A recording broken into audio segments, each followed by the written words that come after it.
পুনর্নির্বাচন এটা ইতিহাসে হয়নি।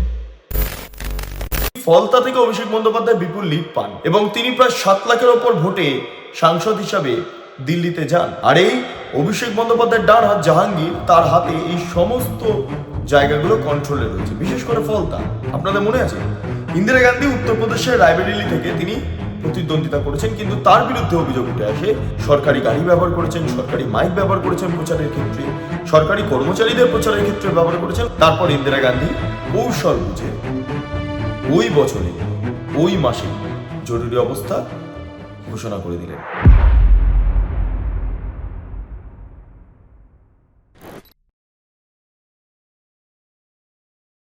পুনর্নির্বাচনের ইতিহাসে ভারতবর্ষে এমন ঘটনা ঘটেনি। ফলতাতে যে ঘটনা আগামী 21 তারিখ ঘটতে চলেছে এবং 24 তারিখ রেজাল্ট, এই ঘটনা আগে ঘটেনি। পুনর্নির্বাচন, হ্যাঁ, রিপোল সাধারণত কয়েকটা বুথের ক্ষেত্রে দেখা যায়। ইতিহাস তাই বলছে কয়েকটা বুথের রিপোল হয়েছে, কিন্তু সামগ্রিকভাবে গোটা বিধানসভা কেন্দ্রের নির্বাচন বাতিল করে দেওয়া হলো। এমন ঘটনা আগে চাক্ষুষ করেনি গোটা দেশ এবং এমনকি নির্বাচন কমিশনও। হ্যাঁ, কমিশনের এই সিদ্ধান্ত নিয়ে নানা আলোচনা বিভিন্ন জায়গায় ছড়াচ্ছে, বিভিন্ন জায়গায়।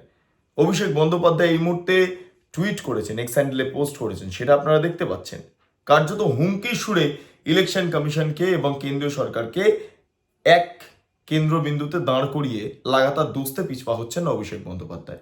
কেন না, এই ফলতা থেকে অভিষেক বন্দ্যোপাধ্যায় বিপুল লিড পান সাংসদ হিসাবে নির্বাচিত হওয়ার সময় এবং তিনি প্রায় 7 লাখের ওপর ভোটে সাংসদ হিসাবে দিল্লিতে যান। ফলে এই দক্ষিণ 24 পরগনার এই ডায়মন্ড হারবার বা ফলতা বা মহেশতলা এগুলো খুব ইম্পর্টেন্ট জায়গা অভিষেক বন্দ্যোপাধ্যায়ের কাছে। আর এই অভিষেক বন্দ্যোপাধ্যায়ের ডান হাত জাহাঙ্গীর, তার হাতে এই সমস্ত জায়গাগুলো কন্ট্রোলে রয়েছে, বিশেষ করে ফলতা। তাই ফলতাতে প্রথম থেকেই জাহাঙ্গীরের একটা সক্রিয়তা ছিল, ভোট লুট, রিগিং, ভয় দেখানো। সেই কারণের জন্য পুলিশ অবজারভারকে পাঠানো হলো উত্তরপ্রদেশে এনকাউন্টার স্পেশালিস্ট। তিনি গেলেন সেখানে, পুষ্পা বলে এমন এমন ব্যবস্থা করা হলো এবং ভোটের দিন যেভাবে টেপ মেরে দেওয়া হলো ইভিএম এর ওপর, তাতে করে ইলেকশন কমিশন গোটা বিষয়টা চুলচেরা বিশ্লেষণ করতে শুরু করলো। যদি এই প্রভাব জাহাঙ্গীরের থাকে, তাহলে জাহাঙ্গীরের বিধানসভা এলাকার যারা বাসিন্দারা রয়েছেন, ভোটাররা রয়েছেন, তারা ভোট দিতে পারবেন না।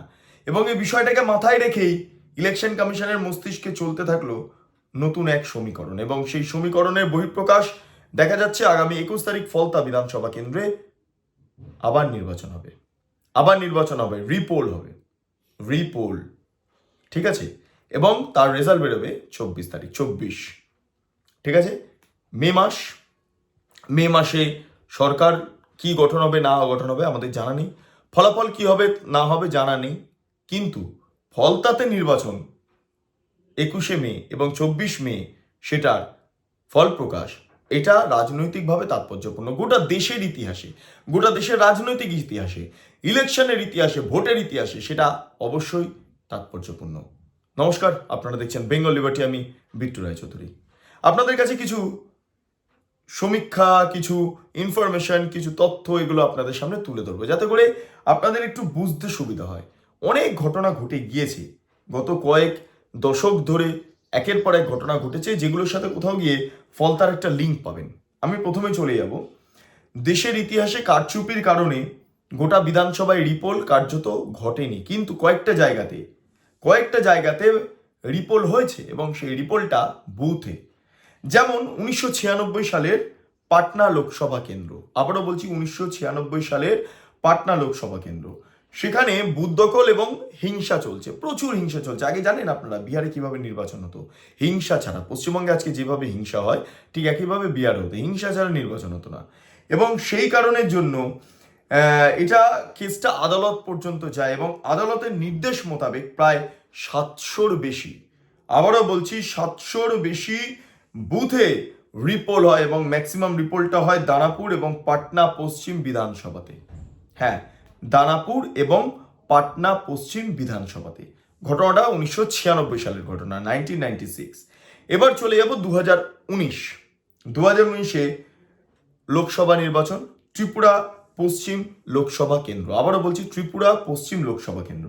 সেখানে কি দেখা যাচ্ছে, সেখানেও একই ঘটনা, এই হিংসা, বুথ দখল, এই সমস্ত অভিযোগ উঠে আসছে এবং সেই অভিযোগের পরিপ্রেক্ষিতে দাঁড়িয়ে নির্বাচন কমিশন সিদ্ধান্ত নেয় 168 বুথে রিপোল হবে এবং রিপোল হলো 168টা বুথ, বিরাট বড় বুথ, এখানে রিপোল হলো এবং কি দেখা গেল প্রায় 26টা বিধানসভার প্রত্যেকটা বুথেই, প্রায় ম্যাক্সিমাম বুথেই রিপোল হয়েছে। ভাবা প্র্যাকটিস করুন, অত্যন্ত ভয়ঙ্কর বিষয়। তবে ফল ঘোষণার প্রাককালে এইভাবে ইলেকশন কমিশনের ঘোষণা, এমনকি ফল ঘোষণা হয়ে যাওয়ার পর আবার কোনো একটা বিধানসভা কেন্দ্র নির্বাচন, একটা বিধানসভা কেন্দ্রকে বাদ দিয়ে রেখে ফল ঘোষণা করা, এটা ইতিহাসে হয়নি। আপনাদের মনে থাকতে পারে ইন্দিরা গান্ধীর জরুরি অবস্থার আগের ঘটনা আপনাদের মনে আছে? ইন্দিরা গান্ধী উত্তরপ্রদেশের রায়বেরেলি থেকে তিনি প্রতিদ্বন্দ্বিতা করেছেন, কিন্তু তার বিরুদ্ধে অভিযোগ উঠে আসে তিনি এমসিসি লঙ্ঘন করেছেন, অর্থাৎ নির্বাচনী আদর্শ আচরণ বিধি বা মডেল কোড অফ কন্ডাক্ট তিনি লঙ্ঘন করেছেন। কি করেছেন? সরকারি গাড়ি ব্যবহার করেছেন, সরকারি মাইক ব্যবহার করেছেন প্রচারের ক্ষেত্রে, সরকারি কর্মচারীদের প্রচারের ক্ষেত্রে ব্যবহার করেছেন। ফলে একের পর এক অভিযোগ ইন্দিরা গান্ধীর বিরুদ্ধে উঠে আসে। সেই সময় দাঁড়িয়ে কি করা হয়?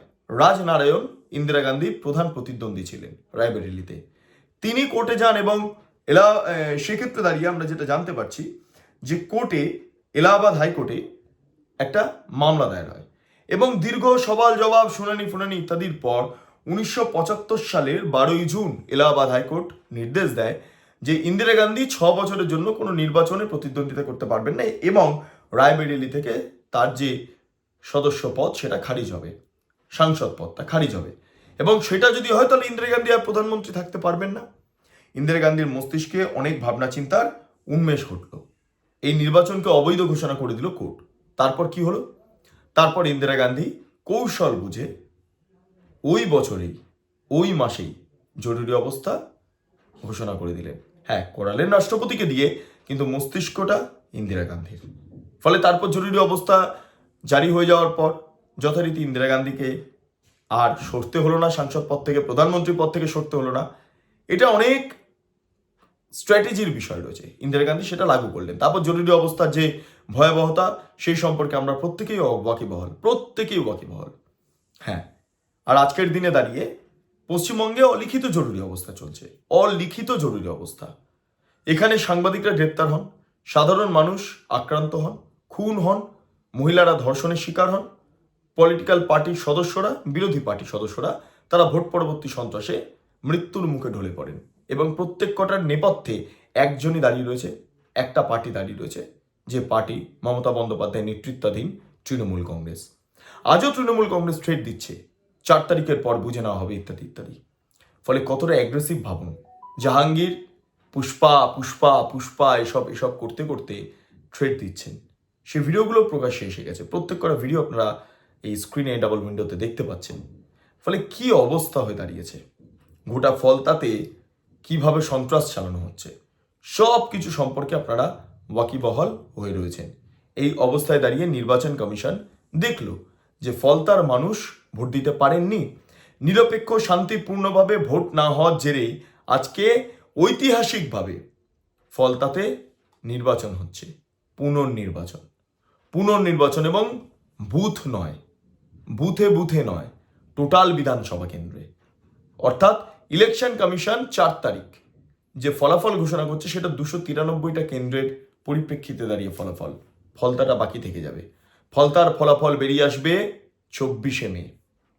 তারপর কোথায় জাহাঙ্গীর, কোথায় অভিষেক বন্দ্যোপাধ্যায় থাকবেন, আদৌ তারা সরকারে আসবেন কিনা, বা সরকারে এলে জাহাঙ্গীরের দাপট সে একইভাবে থাকবে কিনা, পুষ্পা ঝুঁকেগা নেই, এইসব থাকবে কিনা, সেগুলো অবশ্যই পরবর্তী ক্ষেত্রে আলোচ্য বিষয়। তবে ইলেকশন কমিশনের এই সিদ্ধান্ত অত্যন্ত ভয়ঙ্কর।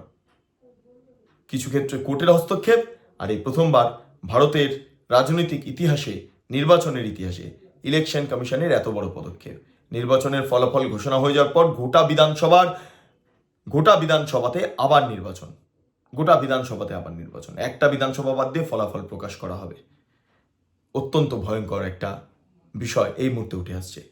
ফলে যে যাই করুন না কেন, ইন্দিরা গান্ধীর সরকার টেকেনি, ক্ষমতা টেকেনি, তাহলে সন্ত্রাস করলে কি আদৌ ক্ষমতা টিকবে? না মানুষের রায় সবশেষে কথা বলবে এবং সর্ববৃহৎ গণতান্ত্রিক অধিকার প্রয়োগ করবেন মানুষ এবং তাদের জবাব দেবেন ভোটের মাধ্যমে? সেটাই কি বাস্তব? এগুলো নিয়েই প্রশ্ন থেকে যাবে আর এগুলো নিয়েই আলোচনা চলবে। আপনি জানেন তো ফলতায় ভোট বাতিল হয়েছে। হ্যাঁ হ্যাঁ তা এরকমই ঠিক 1975 সালের রায়বারেলিতে যখন ইন্দিরা গান্ধীর ভোট বাতিল হয়, দেশে জরুরি অবস্থা চালু হয়েছিল। তা সেরকমই কোনো রকম ভাবে এটাও লিঙ্ক আপ রয়েছে, কারণ এবার ভারতে প্রথম হলো যে না, জাতীয় নির্বাচন কমিশন কারো বিধানসভার ভোট বাতিল করলো। কি বলবেন? এটা করেছে। ভোট বাতিল করার কারণ হচ্ছে বর্তমান দিনে যে পরিস্থিতি চলছে সেটা আমাদের গণতান্ত্রিক হিসেবে সেটা কিন্তু মানে আগে যেটা ছিল সেটা অক্ষুণ্ণ ছিল। অর্থাৎ তারা হচ্ছে সবসময় লড়াই ঝগড়া মারামারি করে তারা নিজেদের জোরদার বা জুলুম চালিয়ে যেত।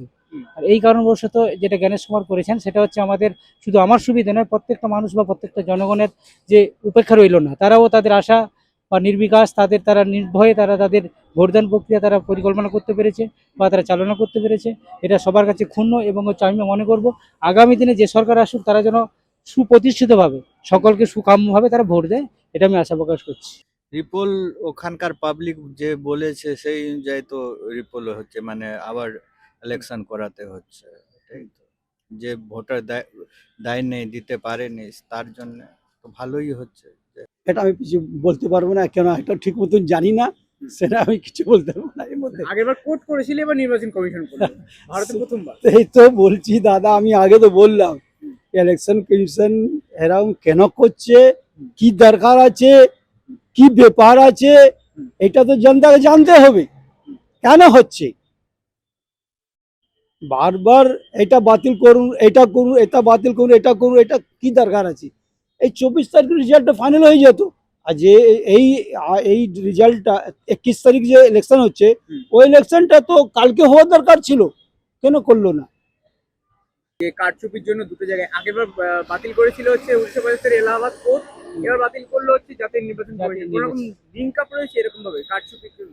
না, কারচুপি যেটা করেছে কারচুপির জন্য প্রত্যেকটা কোর্ট সাপেক্ষ তারা নিজেরাই যদি বিচারাধীন, অর্থাৎ কোর্ট চলে কিন্তু সমাজ ব্যবস্থাকে নিয়ে, অর্থাৎ সমাজের যেটা গণতান্ত্রিক হিসাব সেটা তারা হিসাব করে তারা বিবেক বিবেচনা দিয়ে তারা বুদ্ধি সম্পন্ন করে তাদের আইন পেশ করে এবং সেই আইনের মাধ্যমে তারা যেটা যুক্তিগত বা মতামত দিয়েছে আমার পক্ষে এটা ঠিকই আছে।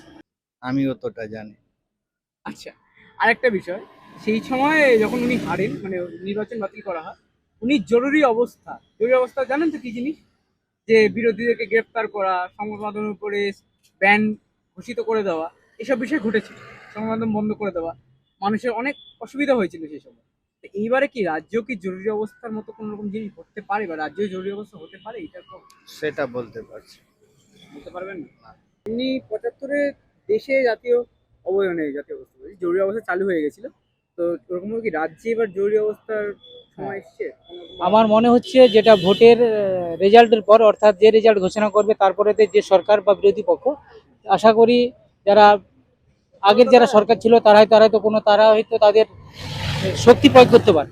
সেই শক্তি প্রয়োগের ক্ষেত্রে হয়তো বিরোধী পক্ষ তারা হয়তো তাদের যেহেতু ক্ষমতা রয়েছে বর্তমান, তারাও হয়তো তারা রাষ্ট্রীয় শাসন জারি করলে করতে পারে। এটা আমার যে মতামত বলছে, কারণ মানুষ তো তার বেঁচে থাকার জন্য তো সবাই তো চায় আমিও বেঁচে থাকি, আমার সন্তান ভালো থাক, সুখে থাক, শান্তি থাক, সবাই এটা আশা প্রকাশ করে। হ্যাঁ, যাতে শান্তি বা অশান্তি যাতে না ঘটে সে তার জন্য আমি মানে খুবই মঙ্গল কামনা করি। আপনারা এতক্ষণ ধরে দেখছিলেন বেঙ্গলি বাটি। চ্যানেলটি অবশ্যই ভালো লাগলে লাইক করুন, সাবস্ক্রাইব করুন, শেয়ার করুন, বেল আইকন ক্লিক করুন www.bengalibati.com। সেখানে ক্লিক করুন, সমস্ত খবর আপনাদের জন্য সাজানো রয়েছে। স্বাধীন, কাঁচিহীন এবং গেরিলা সাংবাদিকতার পাশে দাঁড়ান। অসংখ্য ধন্যবাদ।